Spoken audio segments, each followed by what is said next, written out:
हे गहू रेशनचा चारा आहे जनावरांचा. हे बरसीम गवत आहे. बरसीम गवत आहे. याला आम्ही आता कापणीला आलेला आहे. आम्ही कापतो आणि परत याला खत पाणी देऊन अजून पाणी देऊन सनी तयार करतो. याचे 2-3-4 तोडे होतात. अच्छा, म्हणजे हा भाग कापला आहे. कटाई केलेला आहे. हां, याच्या मग अजून पालवा येतो. अजून मग पाणी दिलं तर अजून पालवा येतं. येतो. म्हणजे हे असं किती धाव 3-4 वेळा होतात. म्हणजे किती जशी किती थंडी महिन्यातून किती महिन्यात हे 3 महिने चालते, 4 महिने चालते. 3 महिने 4 महिने म्हणजे अगदी 4 महिन्यामध्ये 3-4 पीक तुम्ही घेऊ शकता. तर किती म्हणजे हाईट कितीपर्यंत झालं? झाली हीच आहे. अच्छा, एवढ्या हाईटमध्ये 1.5 ते 2 फूट याला कोणता चारा म्हणताय? बरसीम गवत. आणि तिकडे काय ते कटरू आहे. जवारी म्हणजे हे पीक म्हणून नाही, जनावरांची. जनावर हे जनावरांचं खाद्य आहे. हं. याला आम्ही कटरू म्हणतो.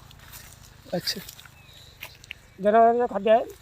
हे कापून सनी परत याला बी पालवे फुटतात पालवे फुटतात. आणि नंतर आम्ही हे केवढ्या किती एकरमध्ये आहे? हा, काय 10 गुंठे? एक कारमध्ये 1-2 नाही, हे हा 1 कारमध्ये. अच्छा, याच्यामध्ये हे मग 2च पीक लावलेलं आहे तुम्ही म्हणजे चारा एकच बांधीमध्ये. अच्छा, हां, याला कटाई करत जायची येत जाते मग. येत जाते. हां, तर हे किती महिने? 4 महिने 5 महिने? 4 महिने चालतात. 4 महिने चालते.